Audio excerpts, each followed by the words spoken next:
सभी को जय सिया राम। और रामचरितमानस अयोध्या कांड। अयोध्या कांड में आप लोग दोहा संख्या 204 खोल लीजिए।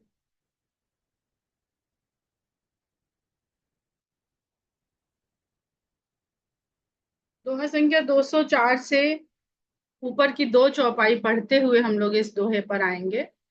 चौपाई है कि मांगो भीख त्याग निज धर्मु, आरत काह न करई कुकर्म।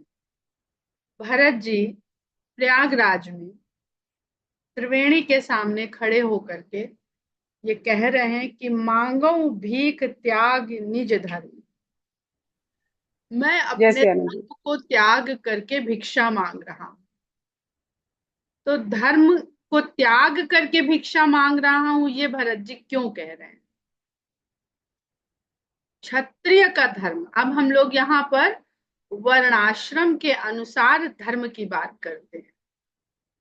तो हमारे यहाँ चार वर्ण बताए गए हैं, ब्राह्मण क्षत्रिय वैश्य शूद्र। और उन चारों वर्णों को धारण करने वाले लोगों के कुछ कर्म सुनिश्चित किए गए हैं। उन सुनिश्चित किए गए कर्म को करना ही उस वर्णाश्रम के व्यक्ति का धर्म है। जैसे ब्राह्मण वर्ण में जो रखा गया, उसका कर्म है वेद का अध्ययन करना, ब्रह्म तत्व को जानना,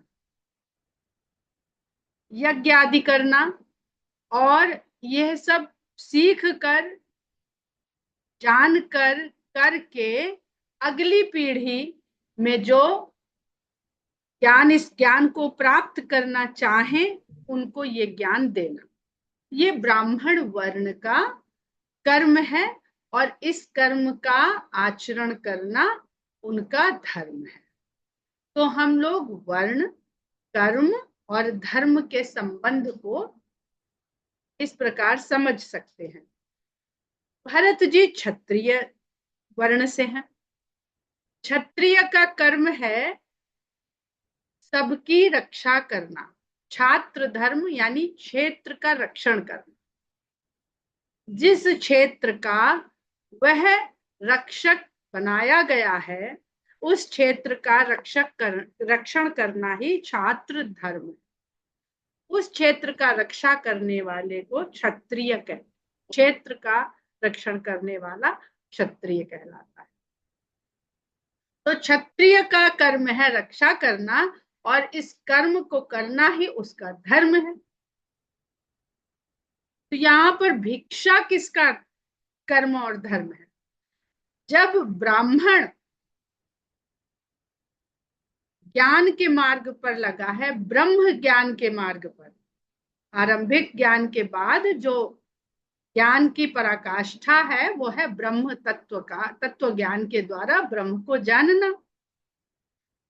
और ये इतनी कठिन साधना है, एक साधना है, ये इतनी कठिन साधना है कि जो लोग इस वर्ण को स्वीकार करते थे उनके पास इतना समय नहीं होता था कि वह अपनी जीविकोपार्जन तक के लिए भी कोई ऐसा कर्म कर सके कि अपना या अपने परिवार का पेट पाल सके। अच्छा लगता है इसको स्कूल में पूरा दिन। तो जो अन्य वर्ण होते थे वो ये जिम्मेदारी अपने ऊपर लेते थे, क्योंकि ऐसे ही लोग अपनी अपनी योग्यता के अनुसार शिक्षक, आचार्य, अध्यापक, गुरु इत्यादि बनते थे। आज भी हम देखते हैं कि बेसिक स्कूल के टीचर, मिडिल स्कूल के टीचर, कॉलेज के टीचर, यूनिवर्सिटी के टीचर, या बहुत बड़े बड़े रिसर्च सेंटर के टीचर, नासा के टीचर। तो जैसी जिसकी योग्यता वह उस तरह के कार्य को संपादित करता था। तो क्योंकि ब्राह्मण के द्वारा भावी पीढ़ी भी तैयार की जाती थी और समाज के सभी लोगों को धर्म का ज्ञान दिया जाता था, ब्रह्म का ज्ञान दिया जाता था, तो उसके बदले में समाज उनके भरण पोषण की जिम्मेदारी अपने ऊपर लेता था।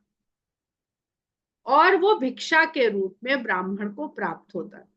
शुल्क नहीं, भिक्षा। शुल्क और भिक्षा में फर्क है।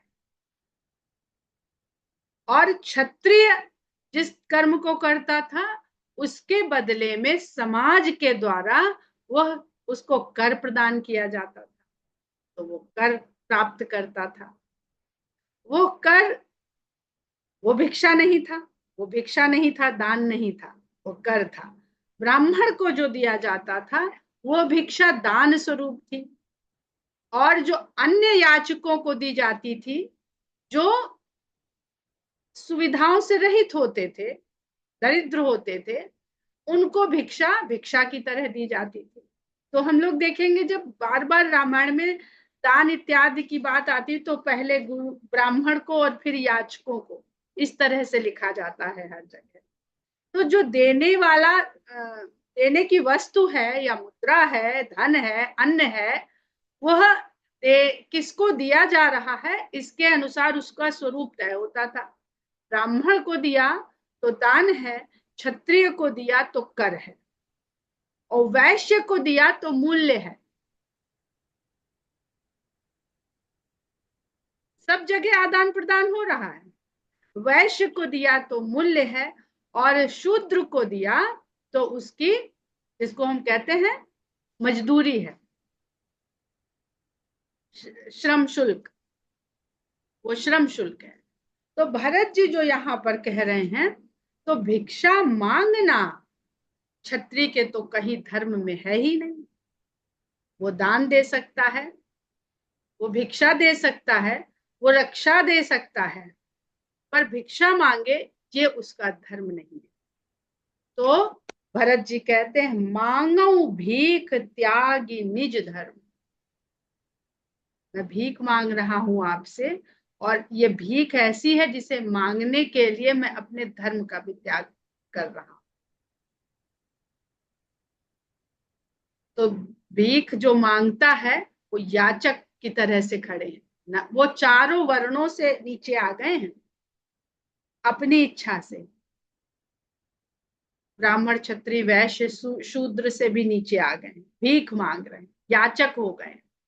तो हम जब कहीं कुछ मांगने जाएं तो हम याचक की तरह भगवान के दरबार में जाएंगे, तो हम देखते हैं कि हमारी भावना क्या है।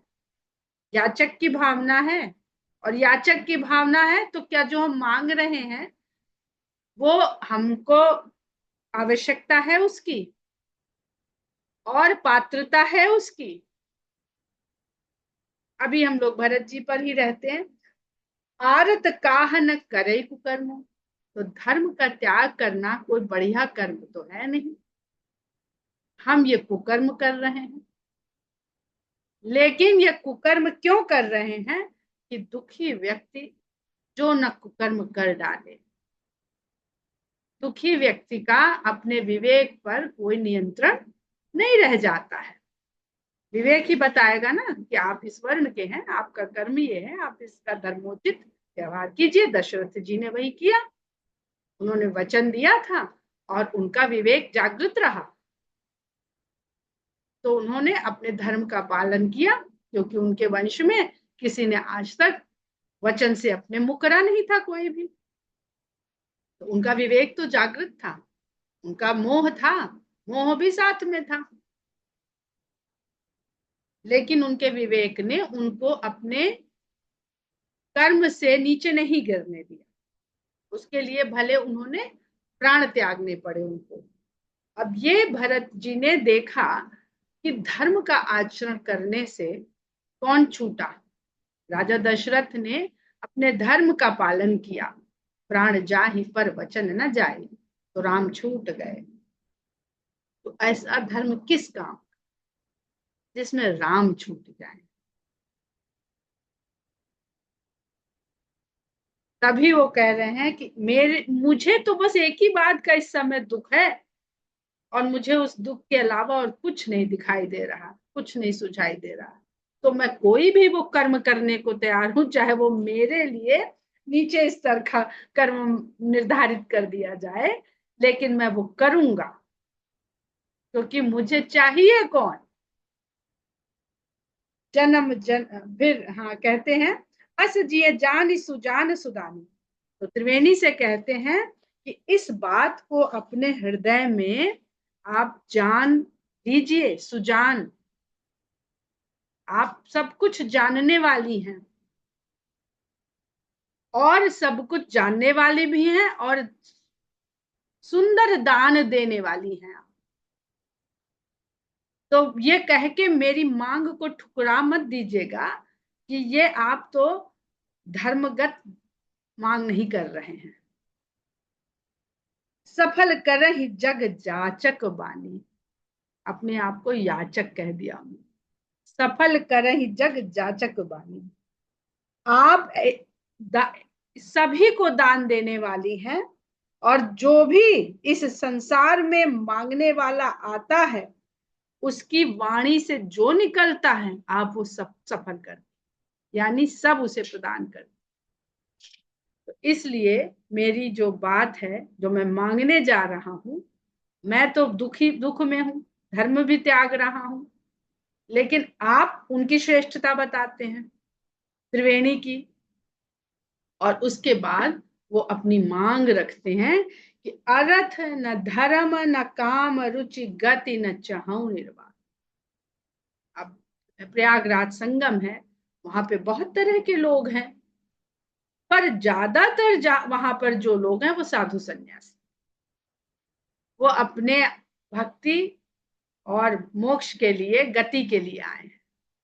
यही साधना करें और साधना करने से हमारी आत्मा को ऐसे कर्म करें हम अपने शरीर के द्वारा कि हमारी आत्मा को गति मिले और हम ऊपर की ओर जा सकें, मोक्ष की ओर जा सकें।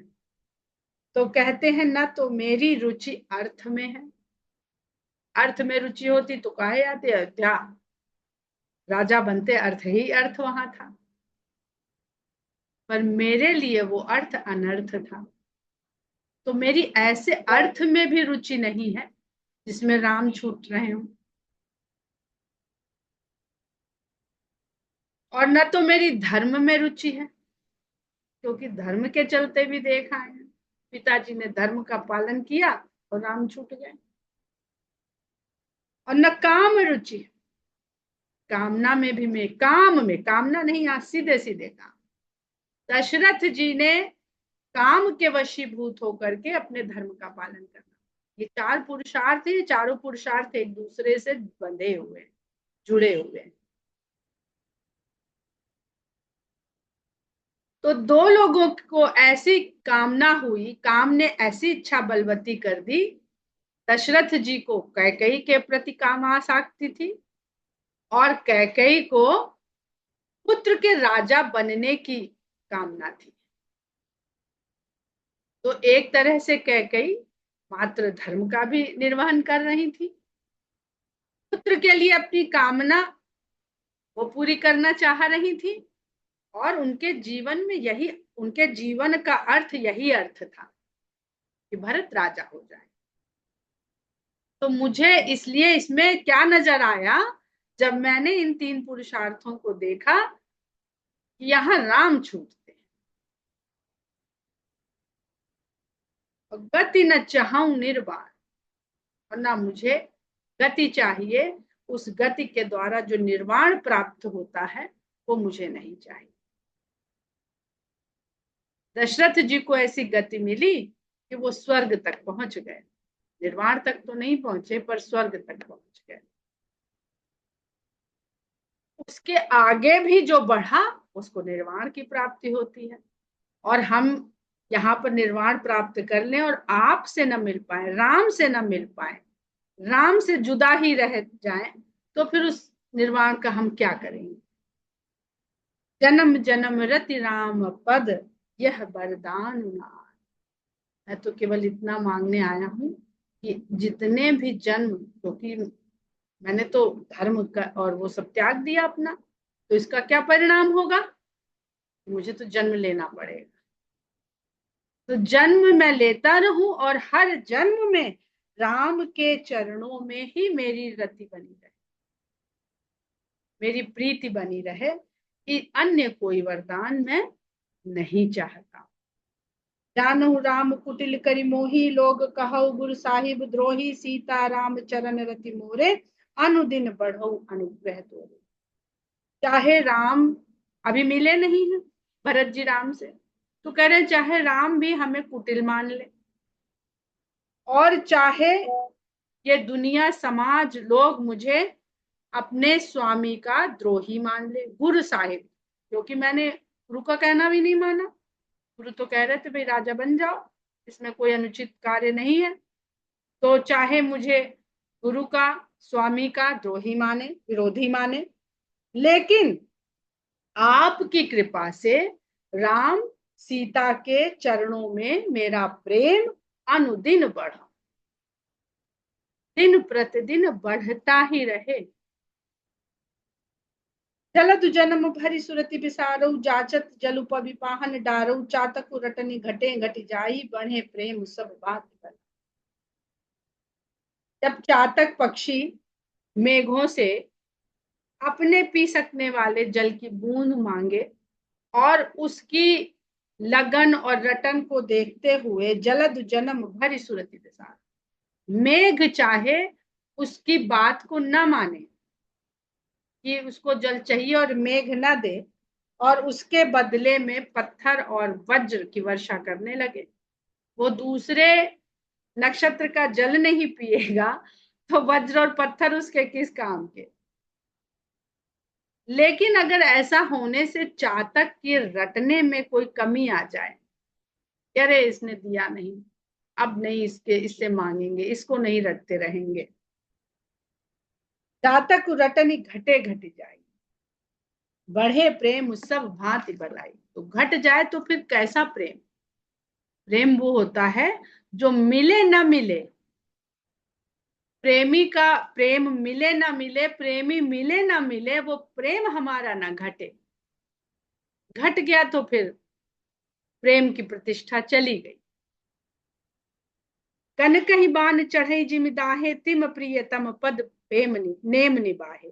जैसे सोने को जब चढ़ाया जाता है आंच पर तब उसमें चमक बढ़ती है, वैसे ही तिम प्रियतम पद प्रेम निबाहे, ऐसे ही बिना किसी प्रतिक्रिया की अपेक्षा किए बिना जिस प्रेम को किया जाए, उसी नियम को निभाने से प्रेम प्रेम माना जाता है।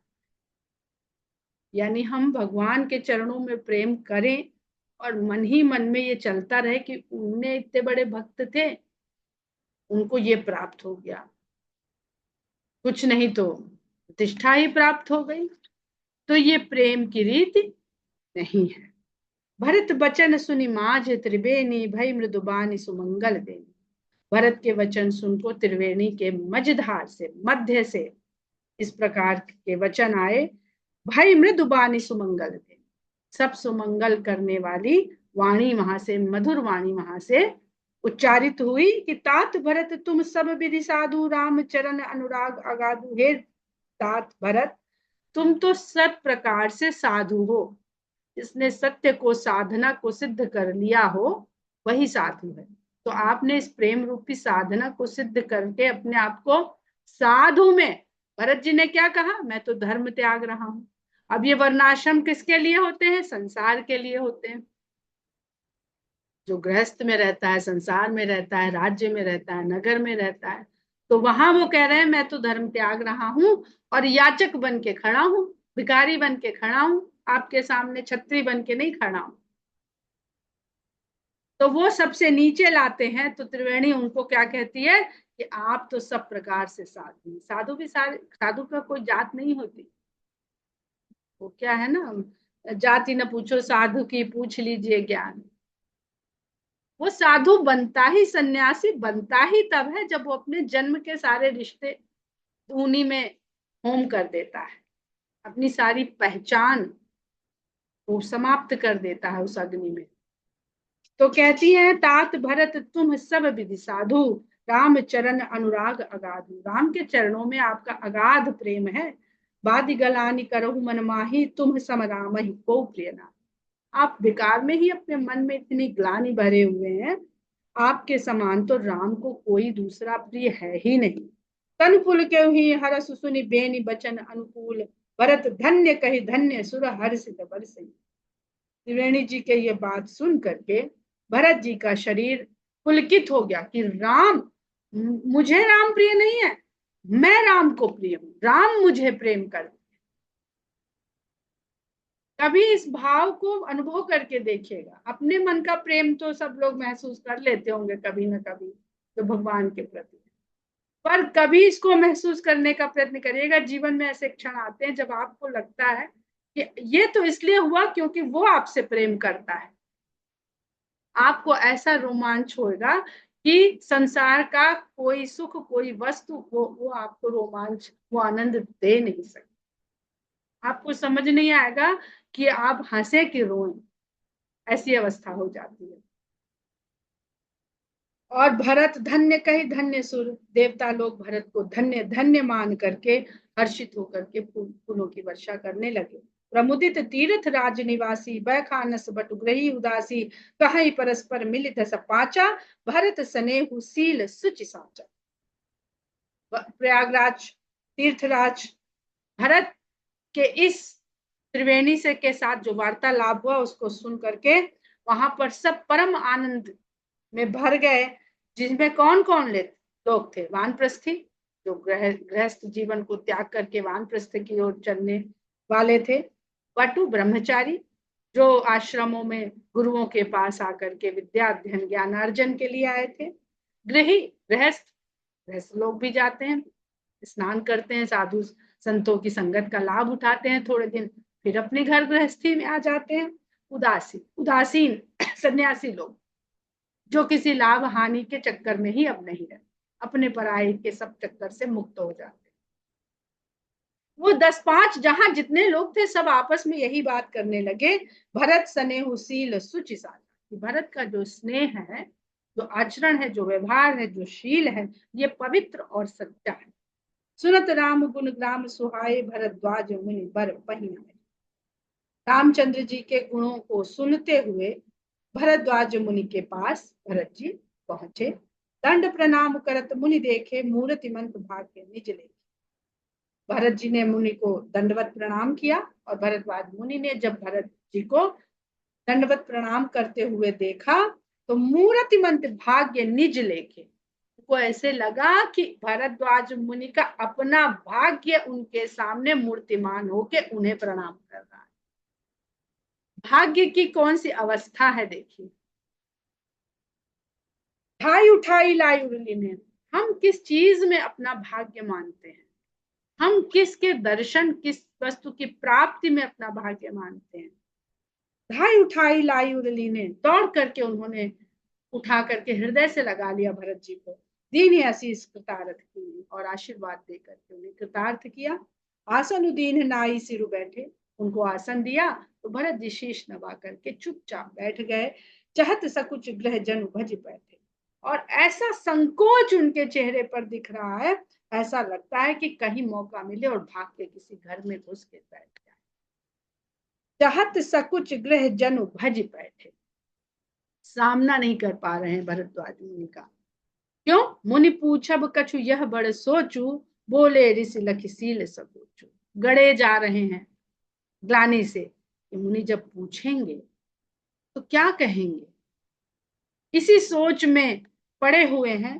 तो ऋषि समझ जाते हैं कि इनके मन में क्या चल रहा है, और उनके शील और संकोच को देख करके ऋषि स्वयं बोल उठते हैं।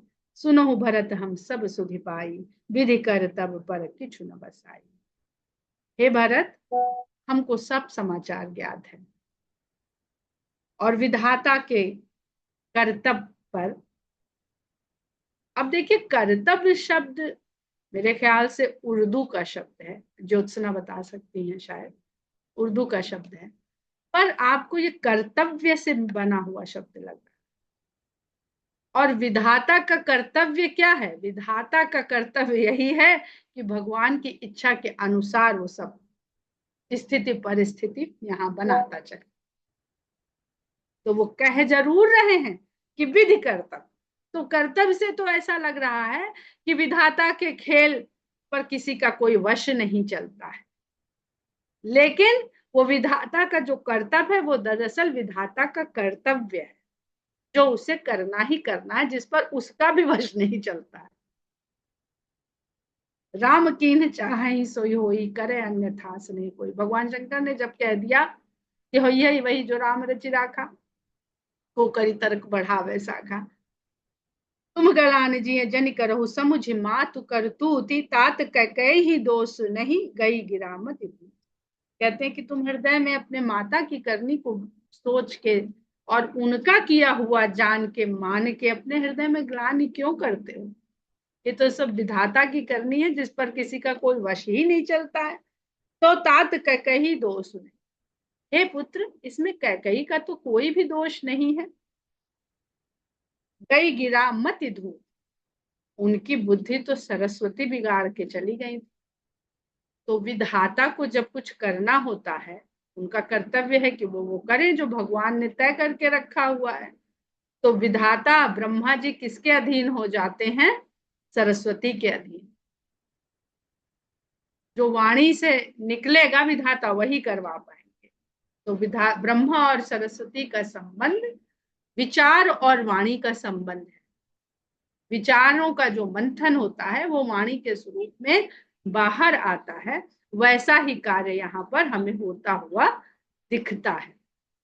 यह कहत भल कहि न को लोक वेद बुध सम्मत दो, तात तुम्हारे विमल जसु गाई, पाई लोकहु वेद बढ़ाई। कहते हैं कि सब इस बात को जानने वाले हैं कि जो करता है विधाता करता है।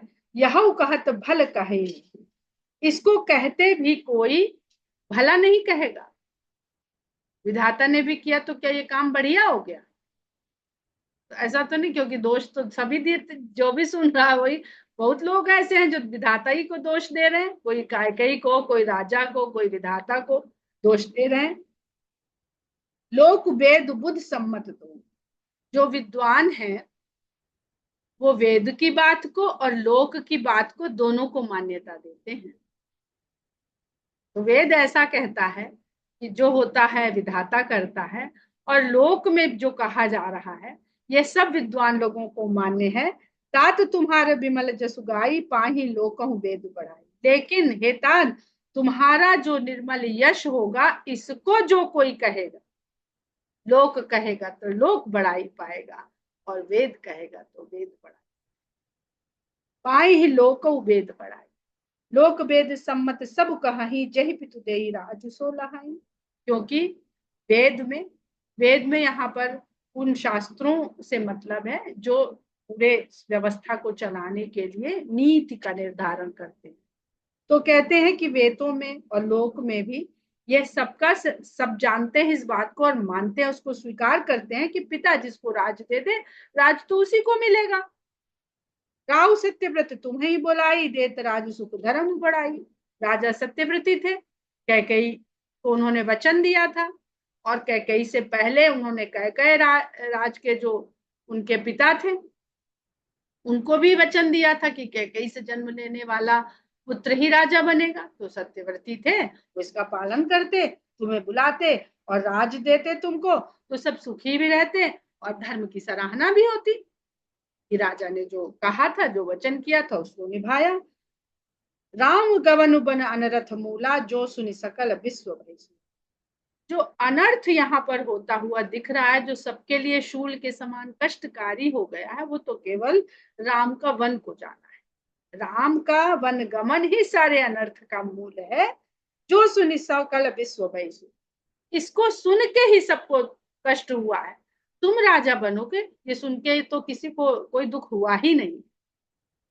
सो भावी बस रानी अयानी, करी कुचाली अंतों पछतान। तो ये तो सब भावी था, जिसको अज्ञानतावश रानी ने किया, और ऐसी कुचाल चली कि बाद में उसे भी पछताना पड़ा कि ना तो राज मिला और ना पुत्र मिला। राज तो गया ही गया, राम छूटे, राज छूटा और पुत्र भी छूट गया। कहूँ तुम्हारे अलप अपराधु, कहे सो अधम अयान से। लेकिन फिर भी जो कोई भी इसमें जरा सा भी तुम्हारे अपराध को सोचे, मानेगा या कहेगा, कहे सो अधम, जो कोई भी कहेगा वह पापी, अज्ञानी और असाधु। करते हो राज तो तुम्हें ही न दोषू, राम ही हो तो सुनत संतोष। तुम राज करते हैं अयोध्या में, तो इसमें कोई दोष नहीं था, तुम्हारा कोई दोष नहीं था। और राम जब इस बात को सुनते कि भरत राज्य को संभाल रहे हैं, तो राम को भी बहुत संतोष होता। अब अति कीन्ह भरत भल तुम्हें उचित मत एहु, सकल सुमंगल मूल जग रघुबर चरण। लेकिन तुमने अब जो किया है वही सारे सुखों का वास्तव में मूल है, कि सकल सुमंगल मूल जग रघुबर चरण सरे। तुमने अपने आचरण से दिखा दिया है कि सभी सुखों का मूल राम के चरणों में स्नेह का होना है। इसलिए अब अति कीन्ह भरत भल तुम्हें उचित मत एहु, तुमने जो किया वह तुम्हारे लिए सबसे उत्तम विचार था। सो तुम्हार धनु जीवन प्राणा, भूरि भाग को तुम्हें ही समाना। सो तुम्हार धनु जीवन प्राणा, और जो राम के चरणों का प्रेम है, ये सब सुखों का मूल है।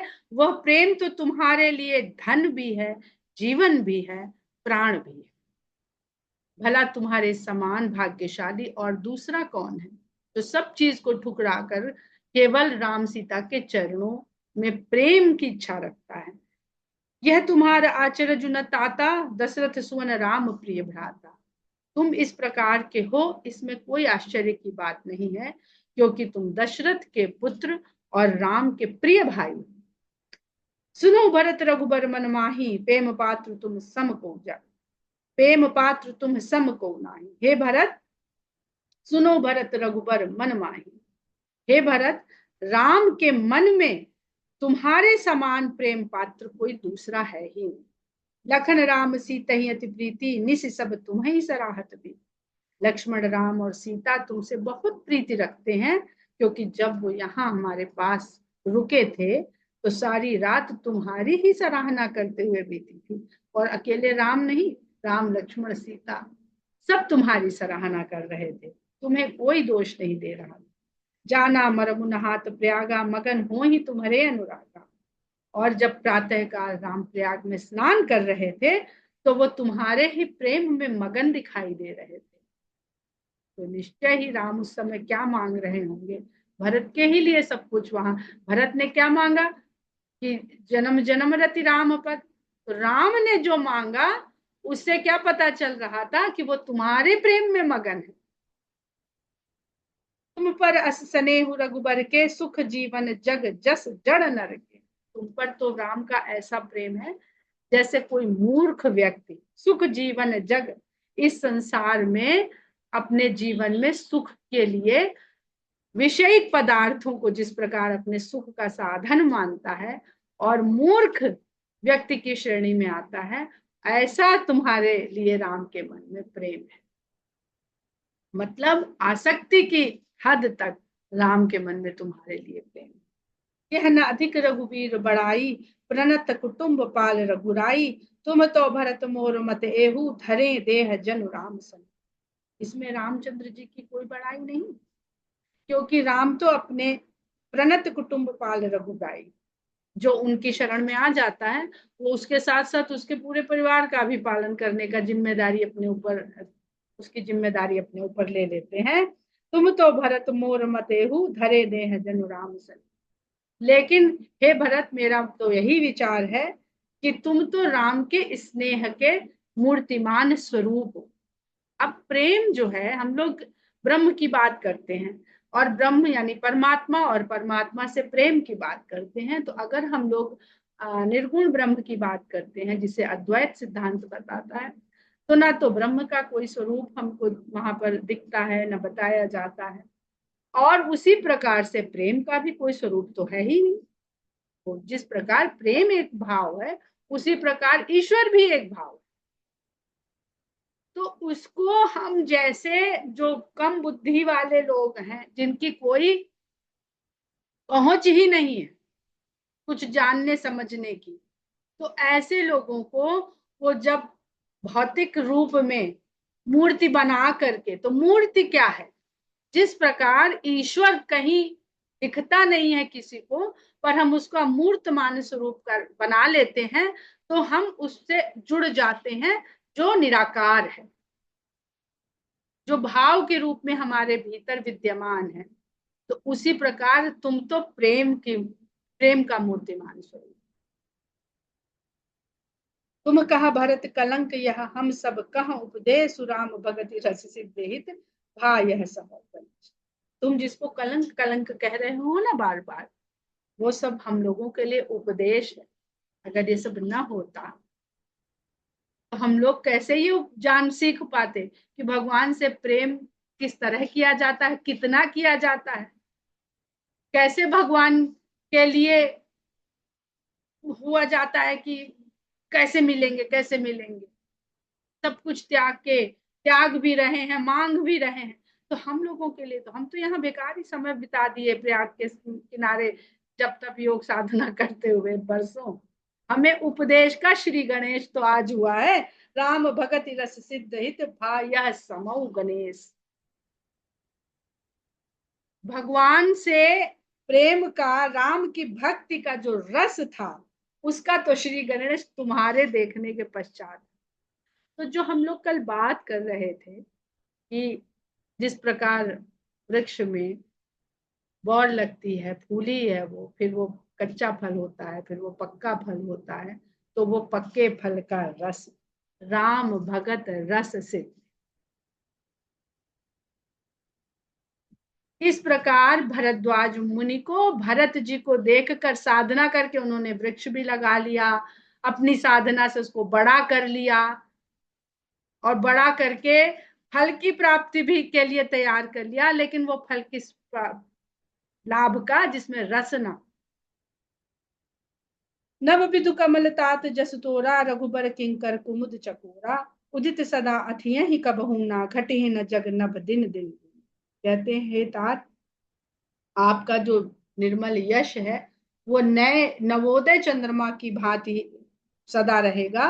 रघुबर किंकर कुमुद चकोरा, राम के दास के रूप में जिस प्रकार चंद्रमा, जो चंद्रमा आकाश में उगता है, उसको देख करके कुमुद और चकोर ये प्रसन्न हो जाते हैं, उसी प्रकार आपको देख करके या आपका ये उदय होने से, राम तो गए वन को चले गए, आप उस चंद्रमा की भांति हम लोगों के सामने उदय हुए हैं, जो सदा नवीन रहेगा। उदित सदा, सदा उदय ही रहेगा, कभी अस्त नहीं होएगा। घटी ही न जग नभ दिन दिन, जो कभी घटेगा ही नहीं, दिन दिन बढ़ता ही रहेगा, दुगना ही होता रहेगा। कोक तिलोक प्रीति अति करही, प्रभु प्रताप रवि छवि ही न हरि। कोक तिलोक, तीनों लोक रूपी कोक पक्षी भी आपके ही यश को जानकर प्रेम को सीखा करेगा। प्रभु प्रताप रवि छवि न हरे, और राम का जो प्रताप है वो यदि सूर्य की भांति है, तो सूर्योदय के पश्चात चंद्रमा का जो तेज होता है वो धुंधला हो जाता है। लेकिन प्रभु प्रताप रवि छवि ही न हरि, राम रूपी सूर्य के उदय होने से भी आपके प्रेम रूपी चंद्रमा का जो उदय हुआ है उसकी छवि हरी नहीं जाएगी। यानी राम के यश के आगे भरत जी का यश